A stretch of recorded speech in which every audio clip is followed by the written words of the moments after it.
What's up, guys? Welcome back to the channel. My name is Travis, and today we're putting the timing chain cover back on my 2014 FRS. And you're either here because you don't know how, or you need something to reference, or you saw my last video and you need to because you checked your valve lash.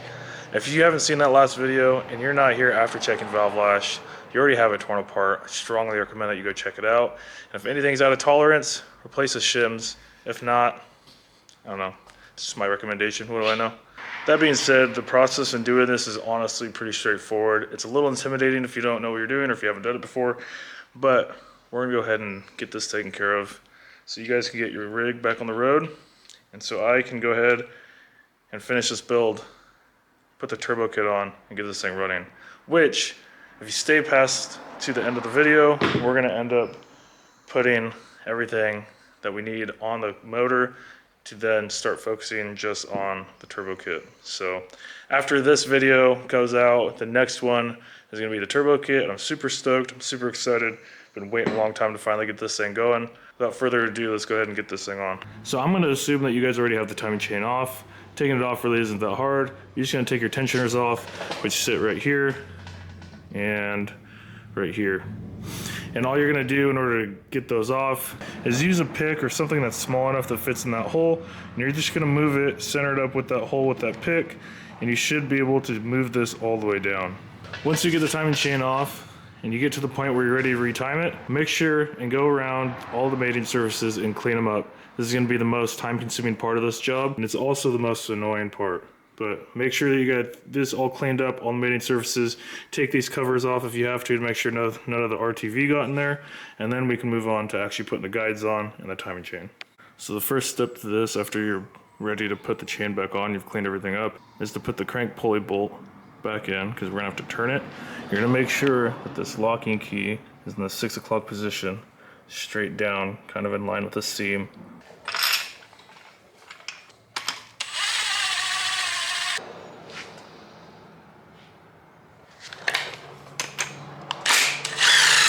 There is a 10-degree deviation, I believe, from straight up and down to the right, should be the driver's side, but it's just easier to aim for straight up and down. Once you got it to where it needs to be, now we gotta move the cams. The reason why we had to move the crank where it was is because these have to rotate in a certain way in order to put the timing chain on. Now if you look close enough, you can see little arrows on each one of the cams. Right there, I don't know if you can see that.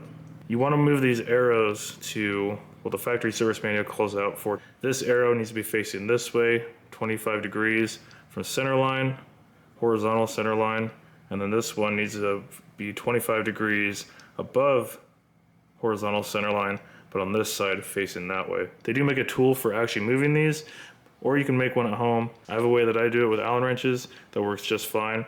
So if you guys don't have anything specific, you guys can just use this method.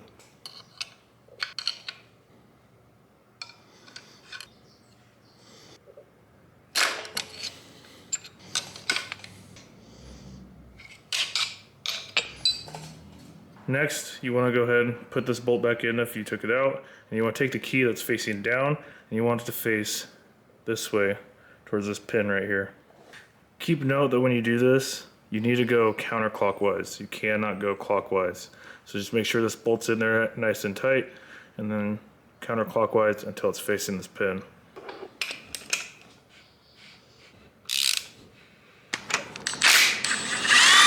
Next, you want to go ahead and take your timing chain socket, and you're gonna install this. Now there's something to note on this, if you guys didn't already know already, but there's a marking right above the keyhole. I don't know if you can see that too well. One's like an elongated oval or a thick line, and the other side has a half moon. The half moon needs to face the motor, and this elongated oval needs to face you. Before installing, put a coat of oil on this, and it wouldn't even hurt to put it on the crankshaft as well.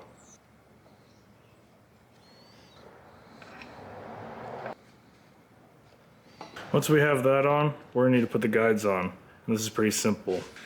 Your first guide is gonna look like this. You're gonna have 2 of these, and they can go on either side. These are pretty interchangeable. Just make sure that it doesn't have any dirt or debris on it, and then maybe put a skim of oil right along the surface where the chain's gonna go, and then put it on.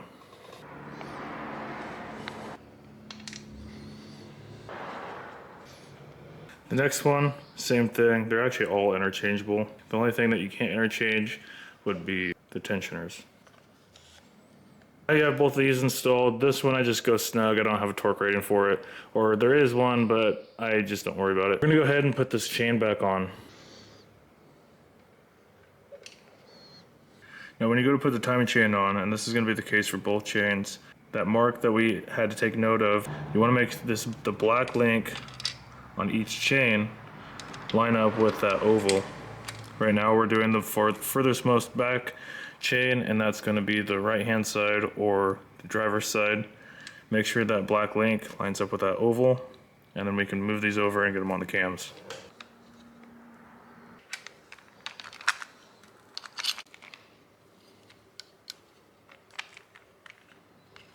Now once you have the chain partially on, these red links both go somewhere. If you look on the back of each cam, there's a line. I don't know if you can see that, but there's a line right here. And those red links need to match up with that line. Now this cam moves, so we can move it wherever the red link will line up to it. But once we line that up on the bottom one, then we should be able to go around at the top, and the top should line up just fine.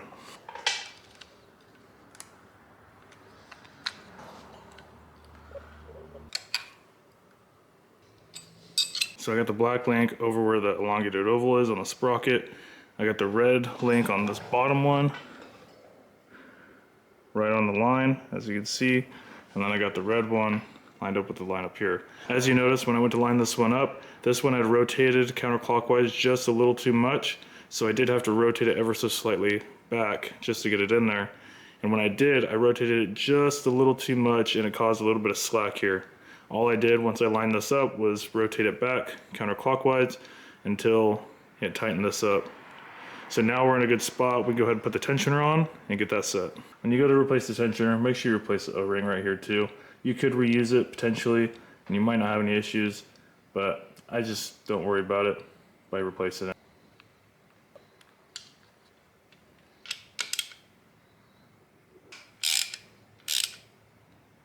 Once you have the timing tensioner on, make sure that your marks are all still lined up. Everything looks good. You have the black mark on the elongated oval on the sprocket, red mark on the line on the bottom cam, red link on the line on the top cam. Make sure that there's no play over here. You want this to be tight. You want all the play to be right here, because that tensioner is going to be the one that takes it all out. So feel around, make sure you have everything where it needs to be, and then you can release this and it'll tension it. Now moving on to the other side. After you go ahead and spin that a couple revolutions, you want to make sure the key is pointing down again, just like we had when we started. Once you get that lined up, you want to go over to the cams and you want to find the arrow on both the top and bottom, and they need to face each other. So the top is going to face down and the bottom is going to face up. These are actually pretty easy. Mine were already set in a way where I could just move them and get them set up. These two should be able to move freely when they're pointed at each other, unlike the other side. Now just like the other side, you want to take the black link and you want to line it up with our mark. And then we're going to do the same thing, just repeated. Black mark on here, and then find the lines on the cams to line up the red marks.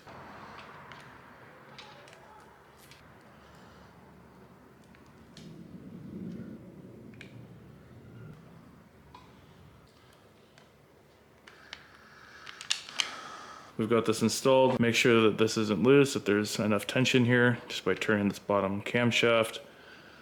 That way, we can make sure all the slop is gonna be right here for the tensioner to take up.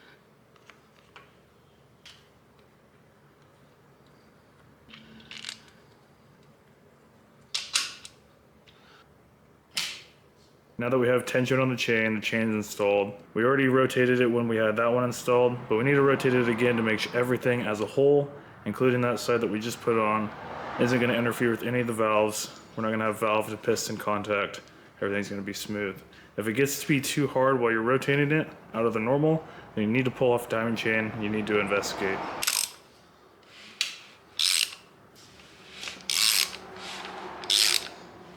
All right, everything's timed. Everything's right where it needs to be.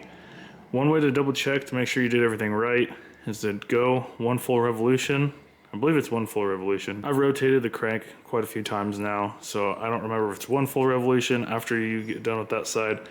But go 1 full revolution and bring that keyway facing down again like we did before. And you should find that the arrows that are here and on both cams are facing each other, or they're facing up and the bottom's facing down. If they're facing away from each other, up and down, go 1 more full revolution to that same spot, making the keyway face down, and then the arrows should be pointing towards each other. Same goes for that side. So this side is currently pointing at each other,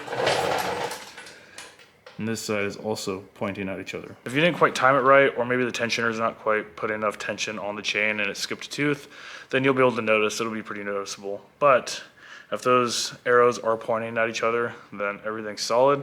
I've rotated the crank probably a dozen times just to make sure that through a dozen rotations it's not jumping a tooth. Everything's solid. So that being said, now we're ready for the timing chain cover. One more thing before we put the timing chain cover back on. I told you guys to replace the O-ring that was in here. There's also an O-ring right here. And I believe that's it.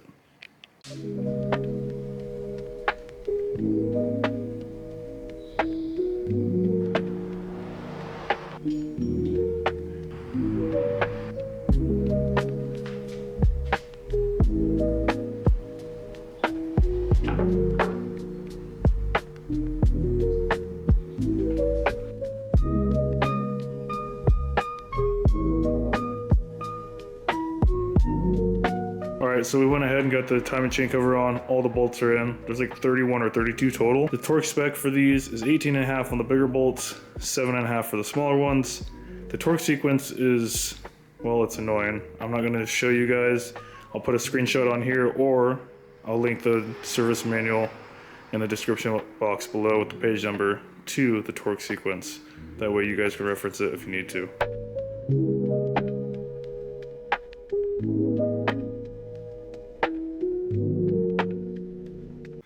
Alright, we got the timing chain cover on. Now we just need to put the valve covers on.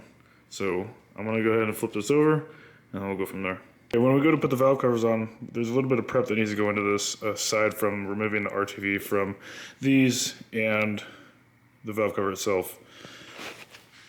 So we had to silicone these when we put them on, and there's going to be a little bit that squeezes out here. You want to cut that off and remove it, because we're going to put fresh silicone on the valve cover on these edges and over the top of these bridges here, so then it'll seal properly. Otherwise it won't seal. There is a gasket that goes on the valve cover, obviously, but these are little intersections where multiple seams are going to meet, so we want to put a little bit of RTV in there, and it calls it out in the manual too. So go ahead and get rid of any excess that squeezed out on any of the seams around. There's some right here, and then we'll go ahead and put this valve cover on. You're going to do this on both sides.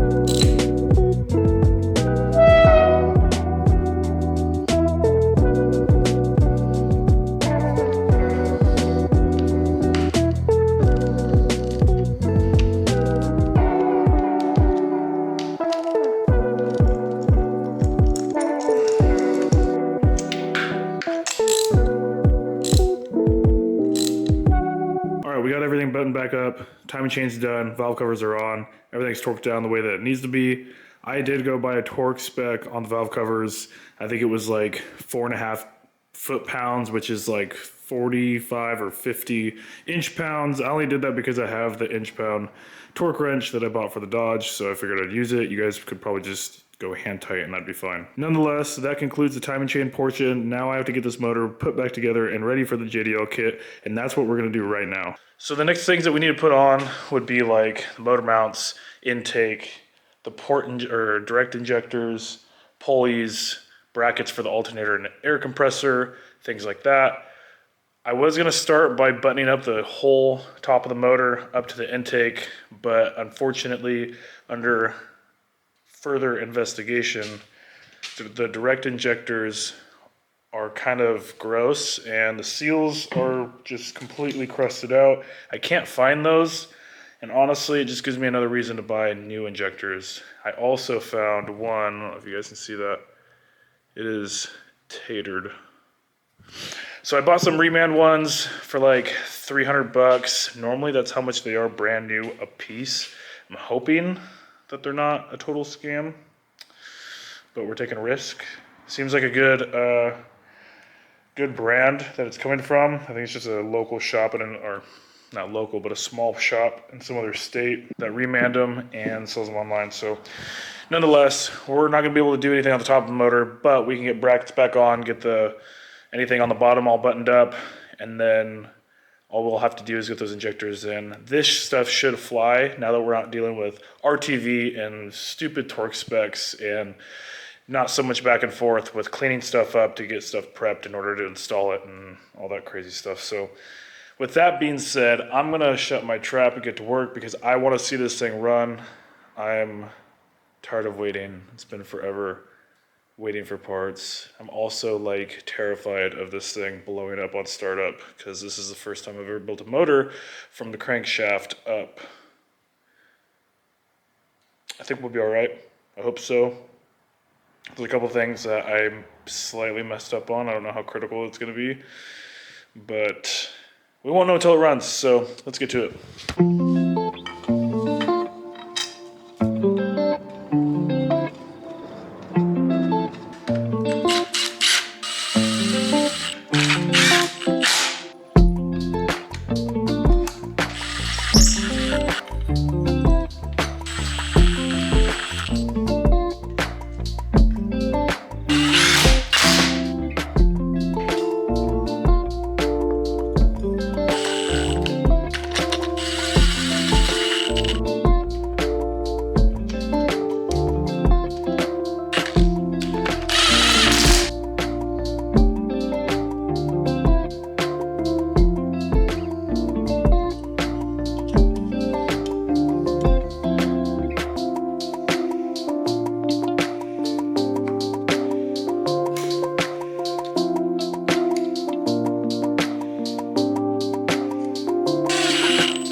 And just like that, she's buttoned up and ready for the turbo kit. All right guys, this is gonna be it for this video. We've got everything on that we can put on as of right now. The only holdup is gonna be those injectors. But once those come in, the rest is just gonna get thrown on there, and then we'll be able to put the turbo kit on. And once the turbo kit's on, we can throw this car. Well, we're not gonna put the turbo kit on completely, but once we get to a point where we can dive into the turbo kit, then we can put the oil pan on, and then we can throw this thing into the car. The only thing that could hold us up, and it depends on when it ships, but the ACT clutch and flywheel that I bought, it's supposed to ship out on the 31st, and it is currently the 20th. So next weekend, I'm not gonna have a whole lot of time on this car because I'll be out of town. But if it ships right when we're ready, I was originally going to use the OEM clutch and flywheel to at least get this thing through the break-in period.